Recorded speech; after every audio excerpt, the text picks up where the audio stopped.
Oke guys, kali ini kita akan mengomentari berita ya, akan bahas tentang masalah menipisnya lapangan pekerjaan di Indonesia. Nah, untuk mengetahui next ya, mari kita bersama simak beritanya. Kita mulai videonya. Sementara itu, pemirsa, Bank Dunia juga melaporkan 1 dari 7 pemuda di Indonesia dan Cina saat ini mengalami pengangguran atau pekerjaan yang tidak layak. Saat ini dunia kerja dihadapkan dengan fenomena crab mentality. Menurut laporan Bank Dunia, ada sekitar 1 dari 7 pemuda di kawasan Asia Timur dan Pasifik, termasuk Indonesia, saat ini tidak memiliki pekerjaan tetap atau bekerja di sektor informal. Kondisi ini menandakan adanya kesenjangan antara dunia pendidikan dan juga kebutuhan pasar kerja. Di tengah kondisi tersebut, dalam rapat kerja Komisi 10 DPR RI dengan Menteri Pemuda dan Olahraga pada pekan lalu, anggota DPR RI Verrel Bramasta menilai masalah utama tidak selalu terletak pada lapangan kerja, namun juga mentalitas pemuda yang kurang siap untuk menghadapi persaingan. Dan selain itu juga adanya tendensi budaya crab mentality. Yang saya ingin itu juga adanya tendensi budaya crab mentality. Yang saya ingin katakan di sini adalah budaya-budaya ini harus segera diberhentikan. Apalagi kita pemuda-pemudi Indonesia selalu dibicarakan akan menjadi Indonesia emas, akan menjadi youth mainstreaming. Tetapi kalau ini tidak dibenah dari sekarang, saya rasa bukan Indonesia emas, tapi malah Indonesia cemas. Apa yang bisa kita lakukan? Kami dari fraksi PAN mendukung adanya pendorongan budaya sosio-kultural untuk pemuda-pemudi ini. Kita secara umum selalu dikenal di berbagai kesempatan saya selalu bicarakan, Indonesia terkenal dengan budaya ketimurannya Pak. Dengan ramah tamah, dengan sopan santun, dengan gotong royong. Tetapi kenapa nilai-nilai ini tidak bisa diperlihatkan di pemuda-pemudi Indonesia saat ini? Terutama kalau kita bicara Gen Z dan milenial, kita terkenal sebagai generasi digital native, Pak Erik izin. Jadi masalah itu di generasi sekarang yang tidak memiliki nilai-nilai di generasi sebelumnya. Jadi generasi yang sebelumnya itu mungkin tidak bisa menurunkan nilai-nilai atau kebudayaan yang baik ke generasi selanjutnya, sehingga generasi muda yang sekarang itu tidak memiliki nilai-nilai yang baik tersebut ya, tadi yang disebut sebagai budaya ketimuran. Nah, itu yang menjadi masalah sekarang. Ya misalnya jadi individualistik gitu ya, egois dan sebagainya. Itu yang jadi masalah. Yang harusnya gotong royong, kerjasama yang diutamakan tuh seperti itu, ya itu tidak ditemukan di pekerja di generasi sekarang ini. Itu mungkin ada pengaruh juga dari kemajuan teknologi. Karena kan dulu kan informasi sangat terbatas ya. Kebudayaan tuh hanya di sekitar kita saja. Tapi sekarang karena teknologi itu sudah maju gitu, mungkin ada budaya-budaya luar yang ikut terserap di generasi muda sekarang. Nah, itulah yang mempengaruhi kebudayaan-kebudayaan yang mereka inginkan ya, atau mereka punya. Nah, itu yang mungkin menjadi masalah sekarang. Apakah budaya luar tadi itu sesuai dengan kebudayaan yang kita punya? Kalau misalnya sesuai nggak masalah, tapi kalau misalnya berbeda, mungkin akan berefek negatif gitu ya buat pemuda-pemuda ini. Itu yang jadi masalahnya. Keseluruhan terkenal dengan budaya ketimuran, tapi juga faktanya saat ini pemuda-pemudi kita terkenal sebagai. Jadi apa sih sebenarnya, pemirsa, fenomena crab mentality atau sikap saling menjatuhkan satu sama lain? Nah, kita akan bahas dalam segmen analog. Anda tanya psikolog bersama kami yang sudah bergabung melalui sambungan virtual. Ada psikolog anak dan remaja, Mbak Sani Budiantini. Selamat pagi, Mbak Sani. Selamat pagi. Baik, terima kasih Mbak Sani sudah bergabung. Sebelum kita bahas ini dampak dari crab mentality dan sebagainya, mungkin masyarakat masih yang awam nih dengar istilah crab mentality. Ini maksudnya apa sih sebenarnya Mbak dalam istilah psikologis, Mbak? Iya, jadi gampangnya ya, crab mentality itu adalah orang yang tidak suka lihat kesuksesan orang gitu, intinya, umumnya gitu ya. Kalau kita lihat crab itu kan kepiting ya, sebenarnya kalau dilihat dari tingkah laku kepiting yang dalam satu ember misalnya ya, dan kemudian ada temennya yang mau naik ke atas, itu sama kepiting lain biasanya dijatuhkan gitu. Jadi budaya ini sebenarnya ya tadi mengambil asosiasi dari perilaku kepiting yang mana nggak suka kalau lihat orang lain sukses. Apa yang dilakukan biasanya akhirnya menjatuhkan gitu ya, kemudian iri dan dengki, kemudian menggosipkan gitu ya. Sebenarnya apa? Itu supaya mereka yang dirasa mungkin dia tidak kurang berhasil itu menjadi tidak terlalu terlihat gitu. Karena apa? Karena ada orang suksesnya pun jadi tertutupi karena tadi dijatuhkan seperti itu. Nah, ini yang disebut dengan crab mentality. Jadi gitu ya. Jadi yang sukses itu ditarik ke bawah kembali sama orang-orang yang mungkin kurang berhasil. Ya supaya kalau misalnya kelihatan sukses nih, ada orang sukses, itu bagi diri mereka yang nggak sukses, melihat diri mereka sendiri itu kayak sesuatu yang menyedihkan. Ya maka dari itu yang sukses itu tarik turun supaya mereka tuh tidak merasa wah beda nggak terlalu jauh nih gitu, kita sama rata gitu. Padahal kerataan tadi ini itu bisa menurunkan inovasi ataupun kemajuan dari orang-orang yang berprestasi. Kan kasihan tuh harusnya yang berprestasi dapat jabatan yang layak, dapat gaji yang layak, dihormati dan sebagainya, tapi gara-gara crab mentality ini orang-orang yang di sekitarnya bukannya ikut mendukung ya, ikut maju bersama, tapi malah menarik ya orang-orang yang berprestasi ini untuk jatuh bersama mereka gitu ya, supaya semuanya rata gitu, nggak ada yang diagungkan ataupun ada yang direndahkan ya. Jadi itu ya efek negatif dari crab mentality ini gitu, yang bukan yang mendorong kesuksesan tapi malah menjatuhkan atau meruntuhkan kesuksesan seseorang gitu ya, supaya orang yang tidak mampu bersaing ini merasa wah aman-aman aja nih posisinya, soalnya nggak ada yang lebih sukses daripada dirinya ya.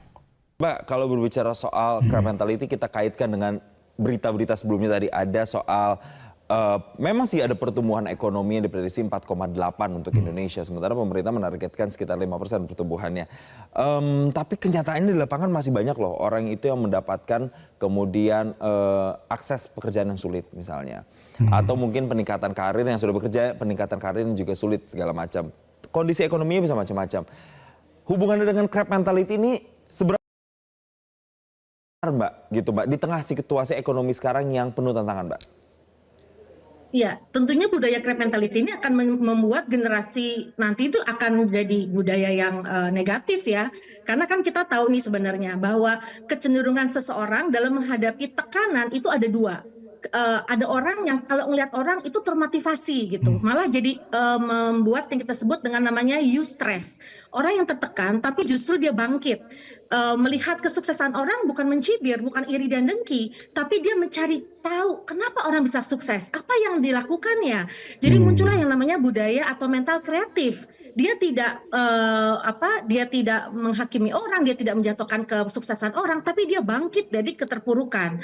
Ya kalau misalnya kita ya ingat mungkin kalimat kayak gini, the power of kepepet gitu. Karena kita kepepet, kita akan mencari atau mengerahkan seluruh pikiran kita, tenaga kita untuk keluar dari situasi yang kita tidak inginkan gitu ya. The power of kepepet gitu. Jadi karena kita kepepet, terdesak, kita akan berpikir kreatif dan mencari solusinya gitu ya. Itu sisi positif dari stres tadi gitu. Karena ada stres, kita jadi berpikir gitu, yang awalnya malas-malesan jadi kita termotivasi untuk keluar dari situasi yang kita tidak inginkan ya. Itu satu dampak positif dari tadi stres itu, kalau dimanfaatkan dengan baik gitu ya, responnya dari orang yang stres tersebut gitu. Kalau tidak ya mungkin akan berdampak negatif atau sebaliknya.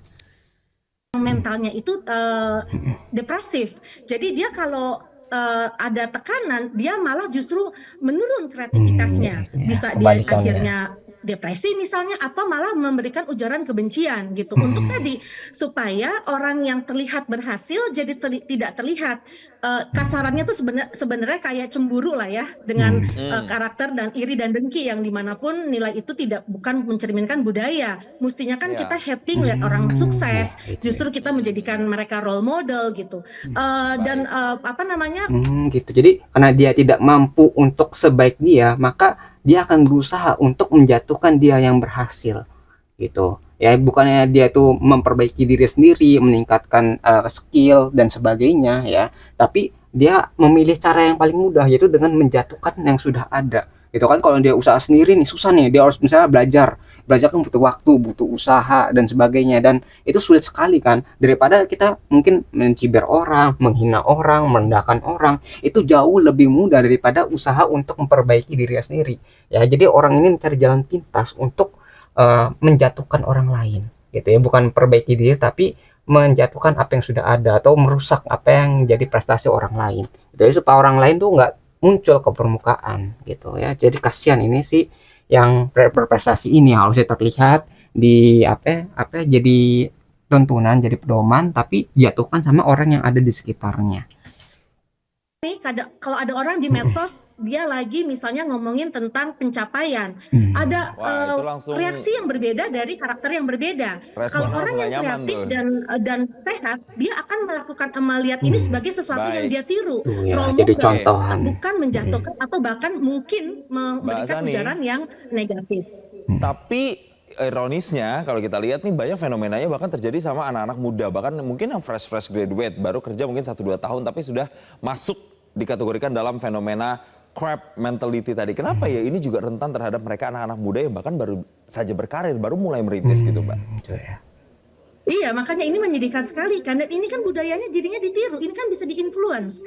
Jadi orang yang memang lagi terpuruk, orang lagi misalnya memang lagi mencari kerja dan frustrasi begitu ya, ketika mendapat ujaran seperti ini itu kan seperti menurut saya jadi akhirnya ditularkan. Makanya terjadi di generasi anak-anak muda yang mungkin sekarang ini memang lagi susah cari kerja.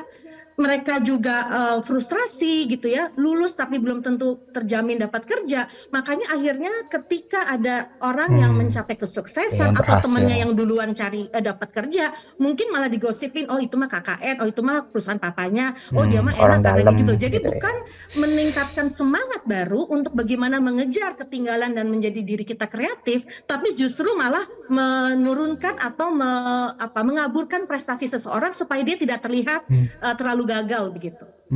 Gitu ya. Jadi bukannya didukung tuh orang yang berhasil dapat kerja, tapi kayak wah itu mah khusus beda caranya dengan kita gitu. Nah itu yang menyebabkan bukannya orang terus tambah semangat nyari kerja yang belum dapat gitu, mereka jadi takut untuk nyari kerja, khawatir ketika dapat kerja bukannya dikasih semangat, bukannya dikasih suatu pujian gitu ya, kayak dapat dia berhasil, tapi malah dihujat, dihina dan direndahkan seperti ini gitu. Jadi kasihan orang-orang yang udah dapat kerja sekalipun malah direndahkan gitu ya, bukannya disemangatin gitu, malah menurun gitu kan motivasinya. Itu yang jadi masalah sekarang di generasi mudanya. Ya, semoga nanti para pekerja itu tidak terjebak dalam crab mentality yang kemudian nanti bahkan itu bisa menghancurkan mentalitasnya dia juga dalam produktivitas kerjanya. Baik, karena waktu kita terbatas, kami mohon maaf Mbak Sani, nanti mungkin kita bisa bahas ini lagi di kesempatan yang berbeda. Sekali lagi terima kasih psikolog anak dan remaja Sani Budiantini.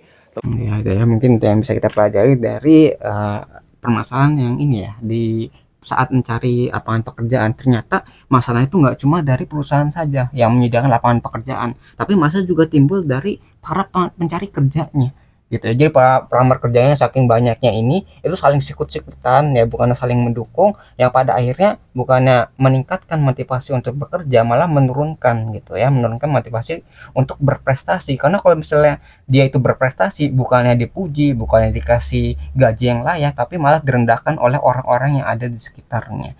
Jadi emang harus ada perbaikan tuh, nggak cuma dari perusahaannya, tapi juga dari para pencari kerjanya juga, para karyawan yang ingin mencari kerja di suatu tempat ya. Jadi jangan sampai crab mentality ini itu mempengaruhi generasi selanjutnya, dan malah bukannya memperbaiki etos kerja, malah menurunkan etos kerja kalau terus diterapkan.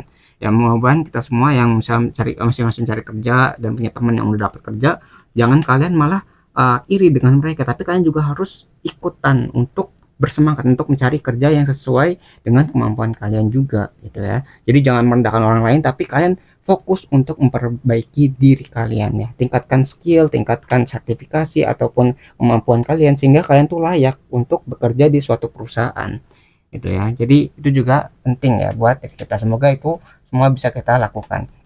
Mungkin yang bisa kita pelajari dari berita ini. Kalau kalian tertarik dengan sumber beritanya, link sudah saya sediakan di deskripsi video. Nah mungkin sekian yang bisa saya sampaikan, semoga video bisa bermanfaat. Kurang lebih mohon maaf. Kita ketemu lagi di pembahasan selanjutnya, insya Allah.